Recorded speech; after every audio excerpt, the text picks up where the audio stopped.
అందరం కలిసి చదువుకున్నాం. కొరింథీయులకు రాసిన మొదటి పత్రిక 3వ అధ్యాయం 16, 17 వచనాలు అందరం కలిసి చదువుదాం. మీరు దేవుని ఆలయమై ఉన్నారని, దేవుని ఆత్మ మీరు నివసించుతున్నాడని మీరెరగరా? ఎవడైనను దేవుని ఆలయమును పాడు చేసిన ఎడల దేవుడు వారిని పాడు చేయు.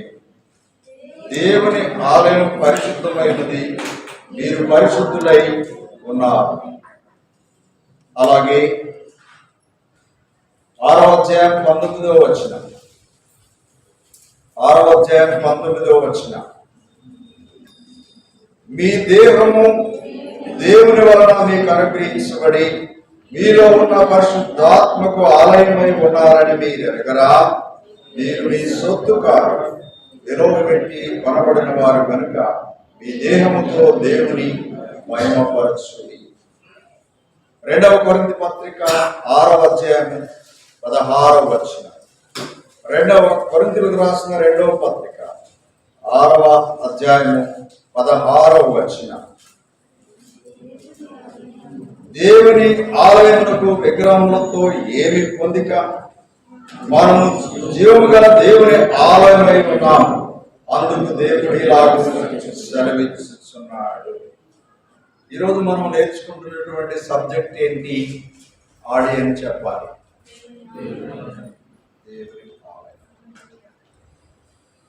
దేవుని మందిరం, చర్చ్ అంటే ఏంటి?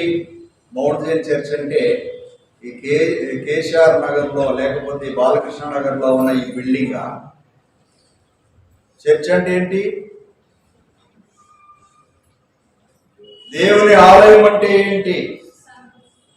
దేవుడు హస్తకృతమైన ఆలయంలో నివసించడు.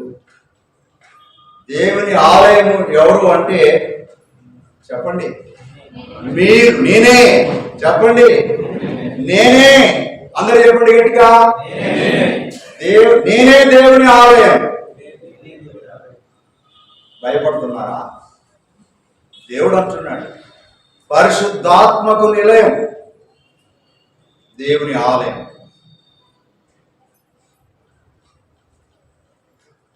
సొలొమోను కట్టిన మందిరంలో అక్కడ అపోస్తల కార్యములు అంటాడు, హస్తకృతములలో నివసించువాడని కాదు.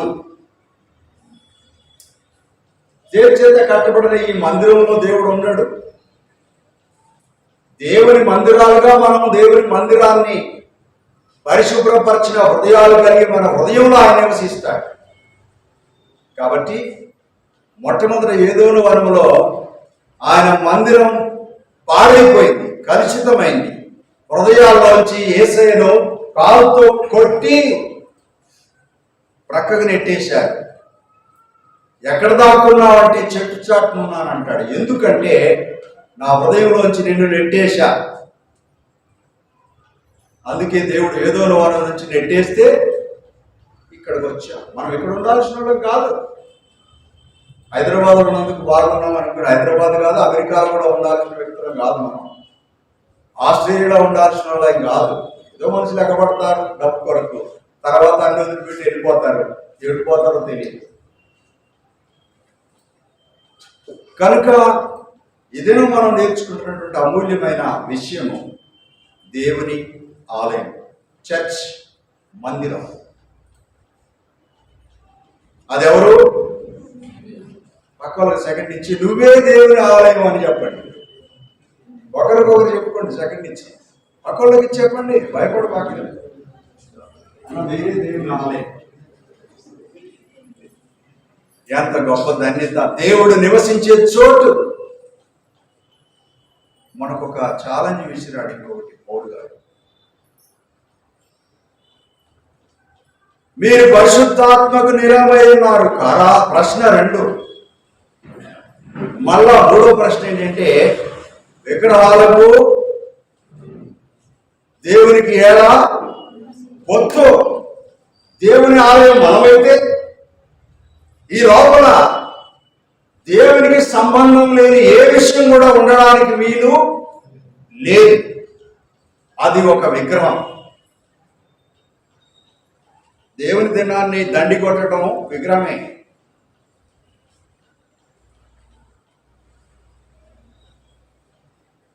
కాబట్టి మీరు పరిశుద్ధాత్మకు నిలయమై ఉన్నారు. మీరు విలువ పెట్టి కొనబడినారు. మీరు మీ సొత్తు, మీ సొంతం కాదు.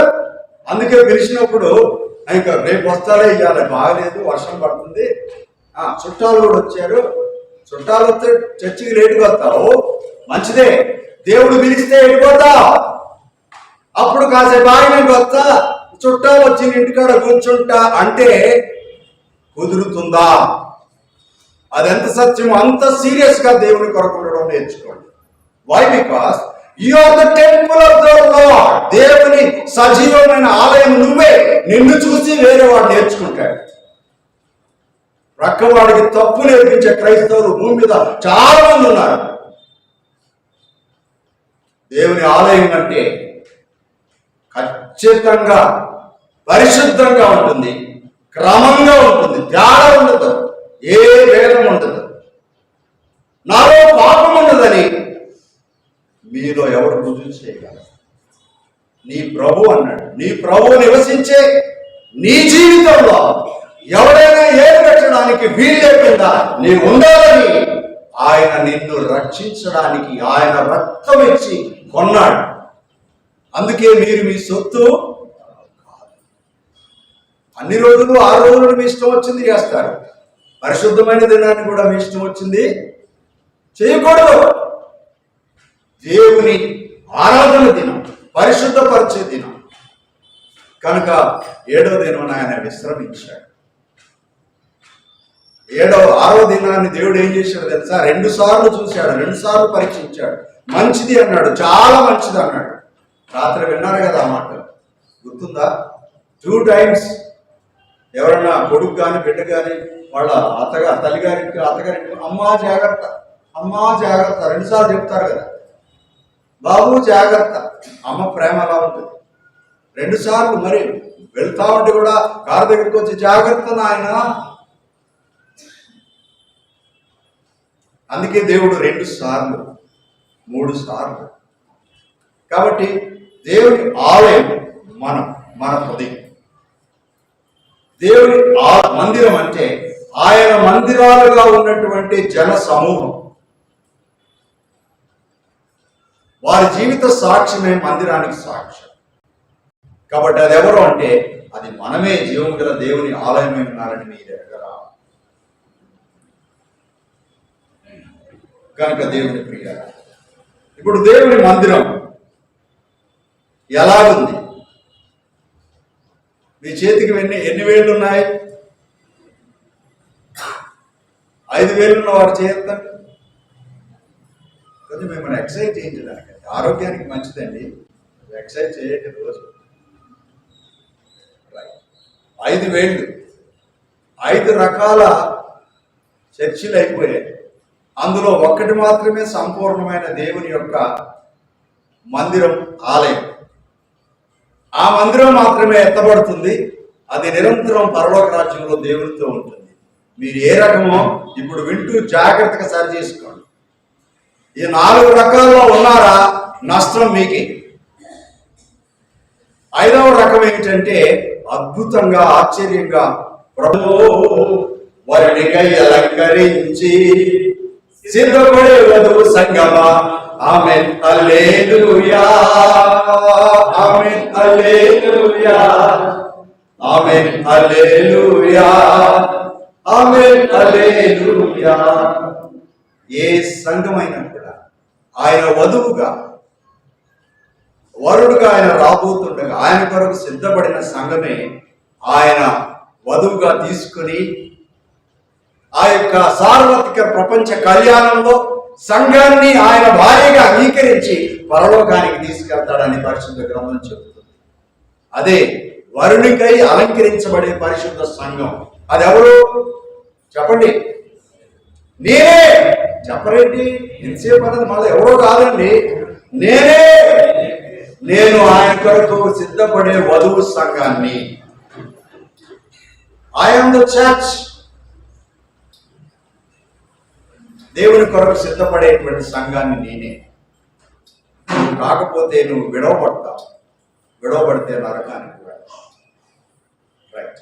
కాబట్టి సిద్ధపడే సంఘంగా మనం ఉందాం. మొదటి మాటను మనం చూద్దాం. మొదటి సంఘం ఎలాగుందంటే, అసలు ఇర్మియా గ్రంథం 6వ అధ్యాయం 14-15 వచనాలు మనం చూసినట్లయితే ఇలాగూ రాయబడి ఉంది.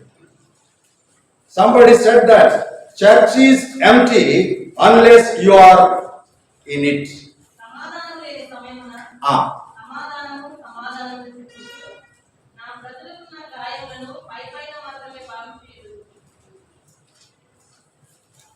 Verse 15,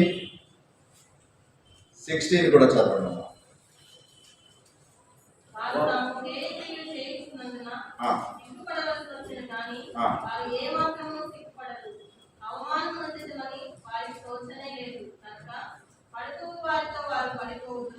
నేను వారిని విమర్శించే కాలమున వారు ప్రతిని యెహోవా సెలవిస్తున్నాడు. యెహోవా ఇలాగ సెలవిస్తున్నాడు, మార్గములో నిలుచుకుడి, పురాతన మార్గముల గురించి విచారించుడి, మేలు కలుగు మార్గమేది అని అడిగి అందులో నడుచుకుడి, అప్పుడు నీకు నెమ్మది కలుగును. అయితే వారు చాలా ఇప్పుడు అంతా హాస్పిటల్ మాయమండి. విషయం నేను ముందు చదివినటువంటి ఇంగ్లీష్ శ్లోకం విన్నారా? Church is empty unless you are in it. నువ్వే సంఘం అయితే, నువ్వే చర్చికి రాకపోతే చర్చ్ ఎట్లా ఉంటుంది? ఖాళీ ఉంటుంది. నేను రాకపోతే ఏమైందిలే, వాళ్ళు వస్తారు కదా అనుకునేది లేదు ఇక్కడ. If really you think that you are the church, if you are absent, church is somewhere. చర్చే లేదుగా. క్రైస్తవులందరికీ ఇది చెప్పండి, మీ ఇంట్లో ఉన్న వాళ్ళందరికీ మాట చెప్పండి. If you are not in the church, church is empty.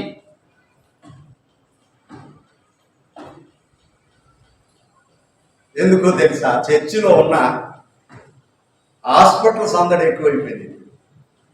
ఏదొచ్చినా హాస్పిటల్కి పోతే చూడాలి. బర్న్ అయినటువంటి బర్నర్ వార్డుకి వెళ్ళామనుకోండి, కాలిన వాళ్ళ వార్డుకి వెళ్ళామనుకోండి, ఆ రాత్రి 3 రోజులు ఆ తర్వాత నిద్ర పట్టదు మనకి. ఇట్లుంటారు ఒకళ్ళు మొత్తం ఏదో అసలు దయ్యాలంటే ఏంటో అక్కడే చూడగలరు.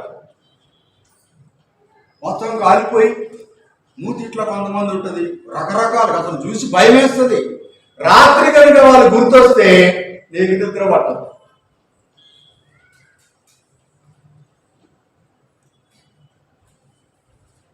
వాళ్ళ గురించి ఎందుకు చెప్పారండి అంటారేమో. ఇలాంటి రోగాలు వచ్చిన వాళ్ళు చాలా మంది చర్చికి వస్తారు. ఏం రోగం? కనపడిన రోగం. రైట్. పై ఇప్పుడు హాస్పిటల్ పరిస్థితి ఎట్లా అయిపోయిందంటే, కార్పొరేట్ హాస్పిటల్ పోతే వాడు మన ఇంటికి వస్తారా తెలియదు. ఇంటికి రాడున్న ఆస్తి అంతా అమ్ముకోవాల్సిందే. హాస్పిటల్ పనిచేసిన వాళ్ళని అవుతున్నాడు.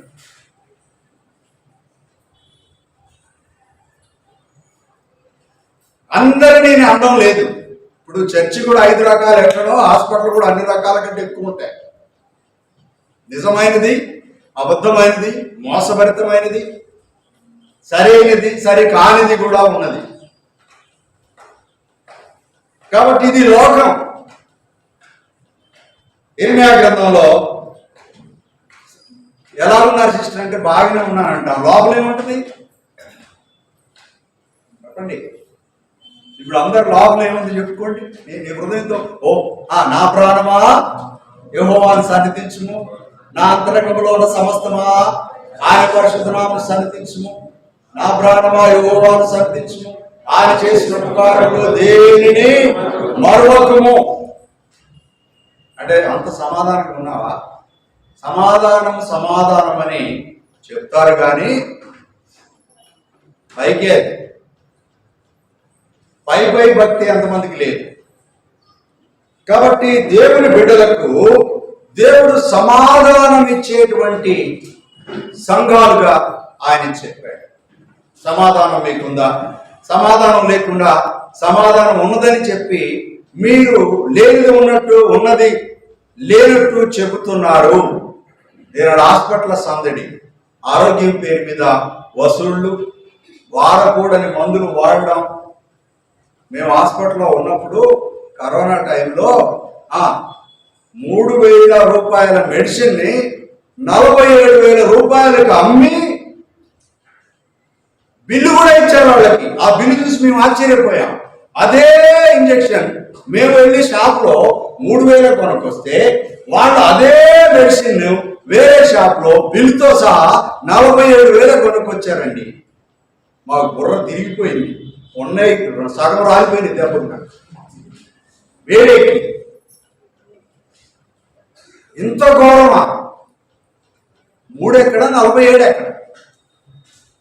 ఎన్నిసార్లు రెట్టింపు చేశారండి. బాజాప్తగా బిల్లు ఇచ్చాడు వాళ్ళు.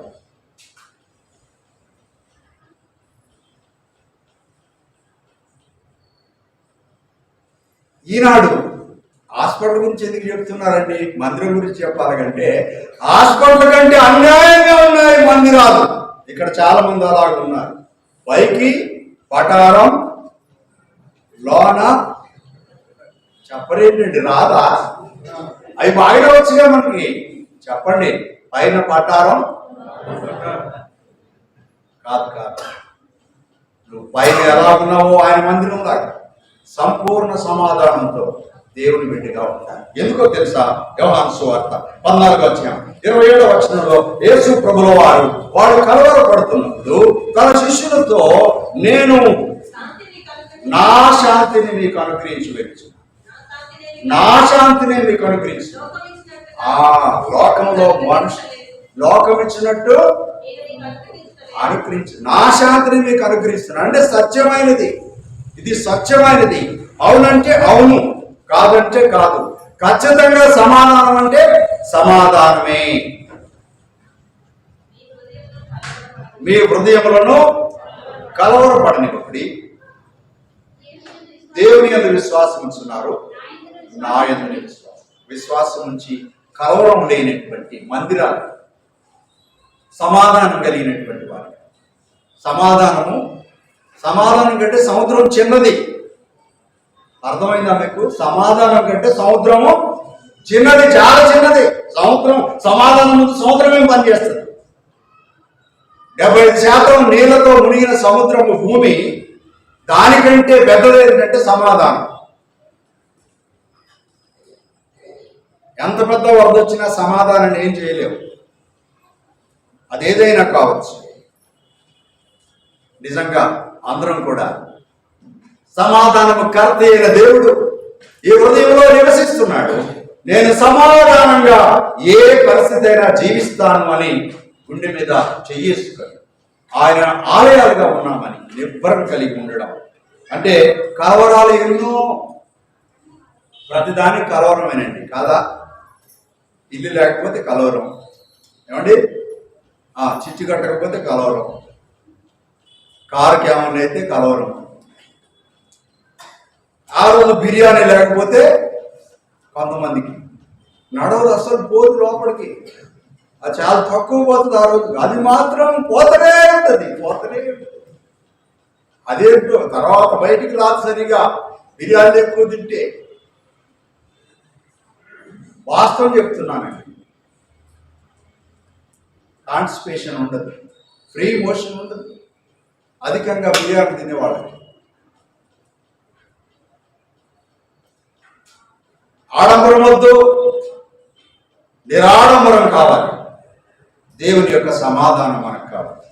నా సమాధానం నీకు ఇచ్చి వెడుచున్నాను, లోకం ఇచ్చినట్టు కాదు, నా సమాధానం నీకు ఇస్తాను, నీ హృదయములను కలవరపడనివ్వడు. 13-14 వచనం, యోహాను సువార్త 4వ అధ్యాయం అండి, 14 కాదు, 4వ అధ్యాయం. అమ్మా 4వ అధ్యాయం అండి, యోహాను సువార్త చాప్టర్ 4. నేనిచ్చు నీళ్లు త్రాగు, ఎప్పుడును దప్పికొనడు, నేను వానికిచ్చి నీళ్లు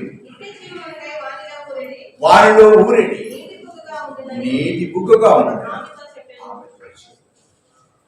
గమ్మత్తైన విషయం ఏంటంటే యేసు ప్రభు సుకార్ అనే బావి దగ్గర, యాకోబు బావి దగ్గర, సుకార్ అనే గ్రామం దగ్గర ఆయన అక్కడ నీళ్లు చేదుకోవడానికి వచ్చినట్టు ఒక స్త్రీతో మాట్లాడి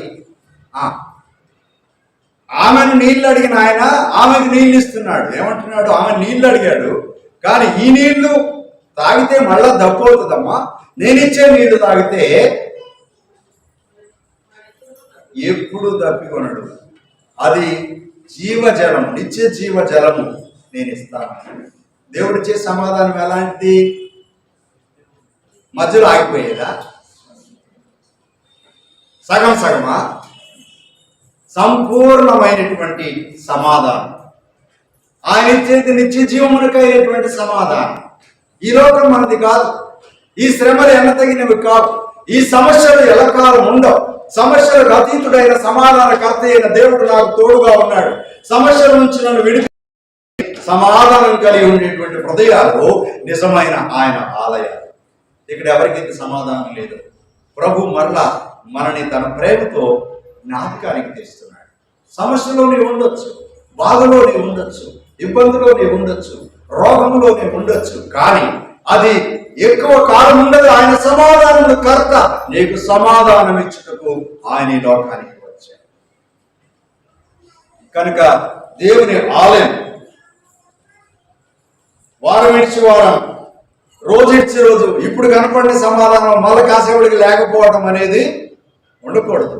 దుఃఖం ఉంటుంది, బాధ ఉంటుంది, కానీ బాధలో కూడా సమాధానం ఉంటుంది. ఒక వ్యక్తి ఇదే తిరుమలగిరిలో, మీకు తెలుసు, ఆయన పేరు చెప్పను, కానీ ఒక్కగానొక్క కొడుకు, యవనస్తుడు, మంచి 26 సంవత్సరాల వయసు, ఇంజనీర్గా ఉద్యోగం చేస్తున్నాడు. జస్ట్ జ్వరం వచ్చింది, 3వ రోజు ఇంటికి వచ్చాడు, 4వ రోజు చనిపోయాడు. వాళ్ళిద్దరు మంచి తల్లిదండ్రులు, ఎంతో ప్రేమించిన వారు. ఆ కుమారుని సమాధి తోటకు తెచ్చి, సమాధి తోటలో ఆయన చెప్పిన సాక్ష్యం. అక్కడ ఉన్న వాళ్ళందరూ ఏడ్చారు. కానీ ఆయన ఏమన్నాడో తెలుసా?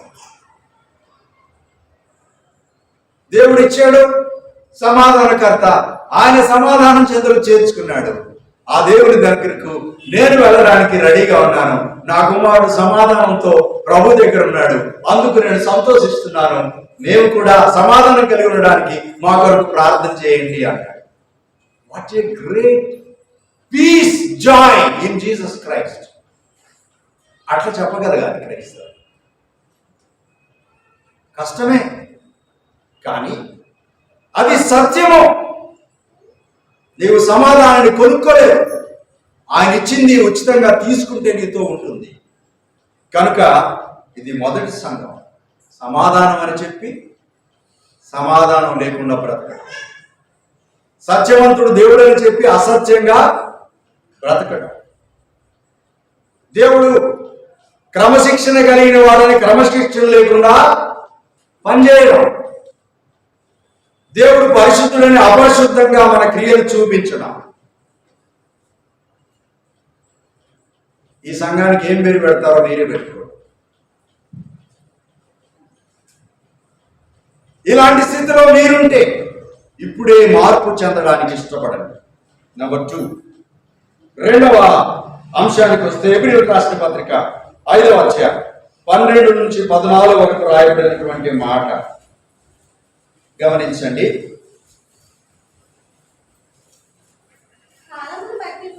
కాలమును బట్టి చూస్తే మీరు బోధకులుగా ఉండవలసిన వారు ఉండగా దేవోక్తులను మొదటి మూల పాఠములను ఒకడు మీకు మరలా బోధింపవలసి వచ్చు.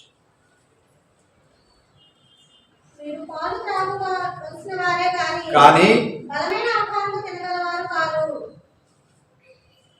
విన్నారా?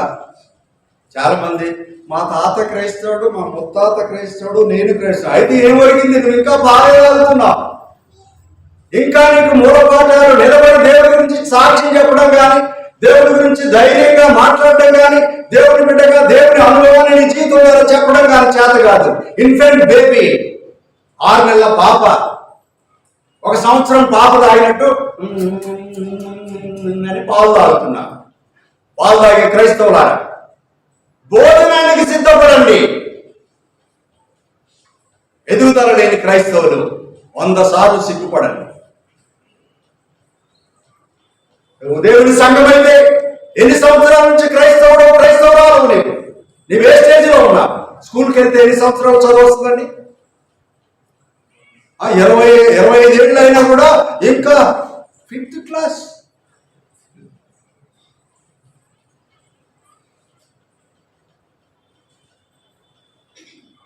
B for ball, A for apple, C for cat, D for dog, G for God, but unknown God. I don't know about God. ఇది నువ్వే అయితే నీకు హెచ్చరికగా దేవుడు మాట్లాడుతున్నాడు, ఇంకా ఎదగాలి.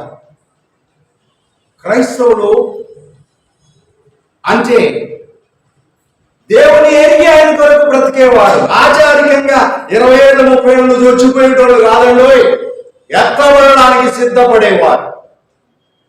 నీకు ఎదుగుదల ఉందా? నీ ఇంట్లో ఉన్నవారు ఎదుగుదల, ఒక రెఫరెన్స్ చెప్తే ఆన్సర్ చెప్పగలరా? దేవుని వాక్యం ఇలా ఉందని చెప్పగలరా? దేవుని వాక్యం చెబుతున్నటువంటిది తప్పు అని గుర్తించగలరా? ఏం చెబితే అది వెళ్ళిపోవాలా? అందుకే రోజు బైబిల్ చదవండి. అందుకే రోజు చదివిన బైబిల్ నీకు అర్థం కావాలని ప్రార్థించండి. మీ పిల్లలకు నేర్పించండి. శ్యామను మరి యొక్క బైబిల్ చదవకుండా టిఫిన్ పెట్టదు. ఎంత లేటుగా లేచినా 1 అధ్యాయం మొత్తం చదవాల్సిందే. లేట్ అయింది నాని, రేపు చదువుతా, నథింగ్. లేకపోతే టిఫిన్ తినకుండా వెళ్ళాలి. నువ్వు అంతే. టిఫిన్ తినాలంటే వాక్యం చదవాలి. మళ్ళా మామూలు కాదు, మోకాళ్ళ మీద ఉండి కూర్చొని చదవాలి. కనుక దేవుని ప్రేమను బట్టి దేవుని బిడ్డలుగా తన మహిమ కొరకు మనము దేవుని యొక్క శ్రేష్టమైనటువంటి ఇన్ఫెంట్ బేబీస్గా ఉండకూడదని దేవుని వాక్యం సెలవిస్తుంది. అపోస్తల కార్యం 4వ అధ్యాయము కనుక 13వ వచనం, దేవుని యొక్క ప్రేమను బట్టి మరి ఎలక్షన్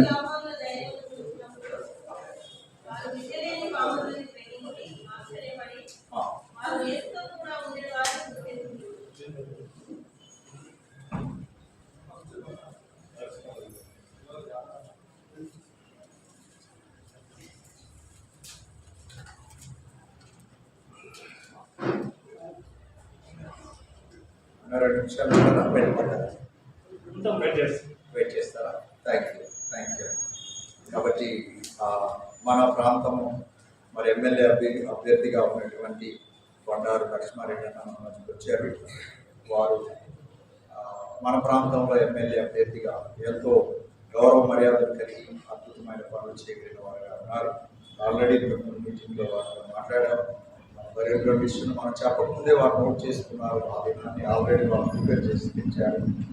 వారు మందిరంలో ప్రార్థన చేయించుకొని వెళ్ళడానికి మన దగ్గరికి వచ్చారు. సో ముందుగా ఇన్ఫర్మేషన్ ఇచ్చారు కనుక ఈ మాట చెప్పి వారి కొరకు మనం ప్రార్థించి వారిని కూడా పంపించడానికి దేవుని ప్రేమ బట్టి మనం చేస్తాం. అంటే మొదటి విషయం ఏంటి? క్రైస్తవులు సమాధానం కలిగి ఉండాలి, అది దేవుని మందిరం. రెండో విషయం ఏంటి? ఇన్ఫెంట్ బేబీస్గా ఎదుగుదల లేకుండా ఉండకూడదు, నాలెడ్జ్ ఉండాలి. ఆ నాలెడ్జ్ నేర్చుకున్నాం. అక్కడ అంటాడు నాలెడ్జ్ అంటే ఏమిటి అంటే అపోస్తల కార్యం 4వ అధ్యాయం 13వ వచనంలో ఇలాగ రాయబడింది. ధైర్యం చూసినప్పుడు గ్రహించి ఆశ్చర్యపడి, అది ప్రాముఖ్యమైన విషయం. విద్య అనేది మామూలుగా నేర్చుకుంటే వస్తుంది, అది దైవుని యొక్క ఆశీర్వాదం లేకుంటే రాదు. చాలా మంది వ్యక్తులు ఎంత నేర్చుకుందామన్నా వాళ్ళ బుర్ర పనిచేయదు. అంటే ఆల్రెడీ ఫీడ్ చేసినటువంటి ఆ యొక్క కంప్యూటర్లో హార్డ్ డిస్క్లో అది ఫీడ్ చేయకపోతే అది పనిచేయదు. ఏదైనా ప్రోగ్రామ్ అందులో లేకపోతే పనిచేయదు. మనం ఏదైనా ప్రోగ్రామ్ చేయాలంటే మన జీవితంలో దాన్ని దేవుడు ఫీడ్ చేయకపోతే దాన్ని మనం చేయలేం. మన టైం కూడా అయిపోయింది, నేను ముగించేస్తున్నాను. ఫస్ట్ 2 రకాల చర్చెస్ మనం విన్నాం. మొదటిది ఏంటి? సమాధానం అని చెప్పి సమాధానం లేకుండా ఉండేటువంటి చర్చ అంటే ఏంటి? నేనే సమాధానం అని చెప్పి సమాధానం లేకుండేటువంటి నేను సమాధానం లేని చర్చిని, నిజమైన చర్చిని కాదు. రెండవది, దేవునితో ఉంటే అధిక జ్ఞానం ఉంటుంది, దేవుని జ్ఞానం అంతా ఉంటుంది. చాలా మంది దేవుని బిడ్డలు దేవుని పేరు చెప్తారు, కానీ అధ్యాయం ఎక్కడుందంటే ఇటు ప్రకటన గ్రంథం అంటే ఆదికాండం తీస్తారు, ఆదికాండం అంటే ప్రకటన దగ్గర ఎదుగుతారు. అంటే వీళ్ళెవరు? ఎరుగుదల లేని ఇన్ఫెంట్ బేబీస్, ఇప్పుడే 6 నెలల బేబీస్ నాటుకోడు. మళ్ళీ ఏం చెప్తారంటే మా తాత 40 సంవత్సరాల నుంచి సేవ చేశాడు, మేము క్రైస్తవం.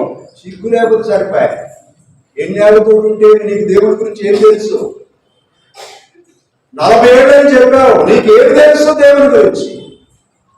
దేవుని బిడ్డగా చెప్పుకోవడానికి అర్హత ఉండాలంటే దేవుని గురించి నీకు తెలియాలి. లోకంలో ఉన్న జ్ఞానుల కంటే విద్య లేని పామరులు భూలోకాన్ని తలకిందులు చేస్తారు అని చెప్పాడు. అందుకు భయపడ్డారు. అది 2. ఇక 3వ మాటతో ముగింపులోకి వెళ్ళిపోదాం. తర్వాత దేవుని చిత్తం అయితే మనము జ్ఞాపకానికి తెచ్చుకుందాం, సమయం లేదు కనుక. 3వ మాట ఏమిటి అంటే, 1 కొరింథీ పత్రిక 3:3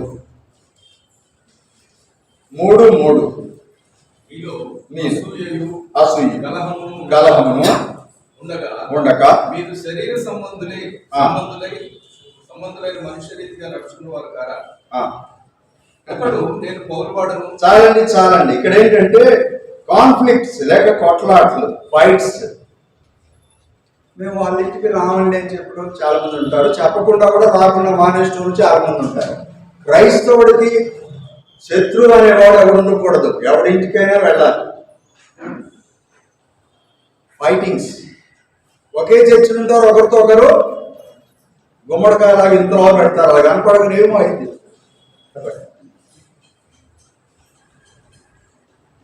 నో, క్రైస్తవుడు లోపల సమాధానం ఉంటే, దేవుని బట్టి అయితే తనను సెలవునేస్తుంటే తండ్రి మీరేం చేస్తున్నారో మీరు ఎరుగున కనుక వీరిని, మరి దేవుని బిడ్డమైతే నువ్వేం చెప్పాలి? వాళ్ళతో నేను మాట్లాడు, వాళ్ళ ఇంటికి నేను పోను, వాళ్ళు నా గురించి వేటికి చెప్పారు అన్నాడు. ఇక్కడ ఫైటింగ్స్, ఒకే దగ్గర ఉంటారు, ఒకరి గురించి ఒకరి కలిసి ఉండలేదు, విభేదాలు ఉంటాయి, పోరాటాలు ఉంటాయి.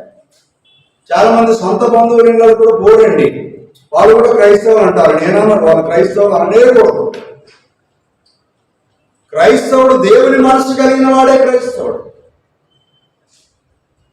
దేవుని ఆలయం అంటే పరిశుద్ధమైనది, అపవిత్రత ఉండదు, భేదం ఉండదు. కాబట్టి 10వ వచనం, 11వ వచనం, అలాగే 14వ వచనం కూడా చదవండి. ముగింపు.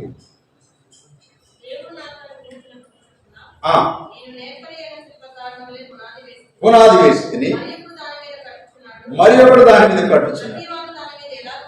ప్రతి వాడు దాని మీద ఎలా కట్టుచున్నాడు? జాగ్రత్తగా చూసుకో. వేయబడినది తప్ప మరి ఒక పునాది ఎవడును క్రైస్తవుడైతే ఆ పునాది క్రీస్తే. అది వేసిన తర్వాత దాని మీద ఎవరో వచ్చి ఏవో మళ్ళా తీర్చి కడతారనేది లేదండి. నువ్వు క్రైస్తవుడు అయితే యేసు క్రీస్తు అనే వాక్యము పునాది మీద కట్టుకోవాలి. ఈనాడు సంఘాలు అలా లేవు. ఎవడి సంఘం వాడికి బిజినెస్, ఎవడి గొప్పలు వాడికి. బ్యానర్ల మీద దేవుడి పేర్లు ఉండవు, వీళ్ళ ఫోటోలు ఉంటాయి.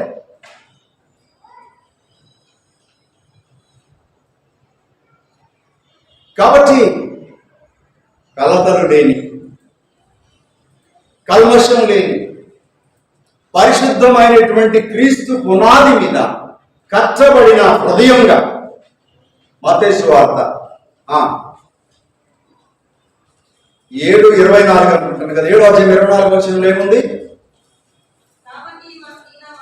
ఈయన మాటలు విని వాడి చొప్పున చేయు ప్రతి వాడు బండ మీద తన ఇల్లు, బండ అనగా ఆ బండ క్రీస్తే, ఆ క్రీస్తు మీద తన ఇల్లు కట్టుకున్నా ఇంకొకడు ఉన్నాడు ఇసుక మీద కట్టాడు, వాడి పేరు ఏంటి? ఇప్పుడు చాలా మంది ఇక్కడ ఉంటారు, వాళ్ళు ఉంటారు, వీళ్ళు ఉంటారు. మీరెవరు మరి? దేవుని వాక్యం మీద ఇల్లు కట్టుకోవడం బుద్ధిమంతుని పోలినటువంటి దేవుని మాట ప్రకారం దేని మీద కట్టుకుంటున్నాం? క్రీస్తు అనేటువంటి న్యాయబద్ధమైన, ప్రేమ కలిగిన, పోరాటం లేని, కల్మషం లేని, వ్యతిరేకత లేని, సమాధాన భరితమైనటువంటి సంపూర్ణ. అంటే అందరితో సమాధానంగా ఉండమంటే ఎక్కడికి రమ్మంటే అక్కడికి పోతామనేది కాదు. ఒక సమయం వచ్చినప్పుడు దేవుడు విగ్రహములతో లేక లోకంతో మీకు పొత్తు లేదు అన్నాడు. అలాంటి స్టేజ్కి వస్తే మీకు అసలైన విషయం చెప్తాను. తప్పిపోయిన గొర్రెని యేసు ప్రభు దేవుడు వెతికాడు. 99 వదిలిపెట్టి ఒకదాని కొరకు పోయి వెతికాడు. నాని పోతే ఇల్లంతా ఊడ్చి వెతికాడు. కానీ తప్పిపోయిన కుమారుని దగ్గరికి వేసే పోయాడా? పోలే, వాడే వచ్చాడు. ఒక స్టేజ్ వస్తుంది, అలాంటి వాళ్ళు వదిలిపెడతాం. ఇక వాళ్ళతో కాదు, వాళ్ళు వదిలేయటమే. వాడు దేవుని శిక్షకు రాడితేనటువంటి కాటైనటువంటి మూర్ఖత్వం కలిగిన వారు. వాళ్ళతో మనం స్నేహం చేస్తే నాశనం అవుతాం. ఈ లోక స్నేహము దేవుని దృష్టికి వెర్రితనం, వైరం. వెలుగుకు చీకటికి, వెలుగుతో చీకటికి ఏమి పొత్తు? బెలియాలతో క్రీస్తుకు ఏమి సంబంధం? క్రీస్తుకు బెలియాలకి సంబంధం ఉండదు. ఆ స్టేజీలో ఉండకూడదు. కానీ సహోదరుల మధ్య, దేవుని బిడ్డల మధ్య కక్షలు, కలహాలు ఉండకూడదు. 3 చెప్తారా? నెంబర్ 1, అది ఎవరు? నేను. నెంబర్ 2, దేవుల్లో ఎదుగుదల లేని, జ్ఞానం లేని సంఘం. అది ఒకవేళ నువ్వే అయితే నేనే అని చెప్పుకో. నీకు ఇంక ఎదుగుదల లేకపోతే ఎదుగు త్వరగా, ఇంకా పాలు తాకు, ఇంకా లేటుగా రాకు, ఇంకా ఆచారికంగా ఉండకు. ఇచ్చిన సమయం చాలు. 3, కలహాలు, కల్మషాలు. పడదు ఒకరంటే ఒకటి దేవుని బిడ్డలు. ఈ రోజు నుంచి పులుస్తా వైట్ స్క్రీన్, పరిశుద్ధమైనటువంటి హృదయం, క్షమించి వదిలేసి, forgive and be free. Don't take all the burden on your head. Leave it to God. Be happy. దేవుడు తన మైండ్ కొరకు తన సంఘాన్ని ఈ రీతిగా ఆయన ఈ లెక్కలో ఉంచకూడదని ఆయన పరిశుద్ధమైన సంఘంగా మనం పిలిచాడు. రండి, మన హృదయం తెరచి కన్నులు మూసుకొని లేచి నిలబడి, ప్రభువా, నేను నీ పరిశుద్ధమైన సంఘంగా, వెదిగే సంఘంగా ఉంటాను. నేను సమాధానం కలిగిన సంఘంగా ఉంటాను. నేను కొట్లాట్లు, పోట్లాట్లు, భేదాభిప్రాయాలు లేని సంఘంగా నీ బిడ్డగా నేను ఉంటాను. ఎవరికి వారి నేనే నీ సంఘాన్ని కనుక నన్ను పవిత్రపరచు, నీ బల చేతకు వస్తున్నాను. ఎవరికి వారు లేచి నిలబడి బాప్తిసం పొందిన వారు, తండ్రి, కుమార, పరిశుద్ధాత్మ ఏక దేవుని నామమున బాప్తిసం పొందిన వారు లేచి నిలబడి పాట పాడుతుండగా ప్రభు బలలో పాల్గొంది ప్రభుని కనపరచడానికి సమయాన్ని వాడుతున్నారు.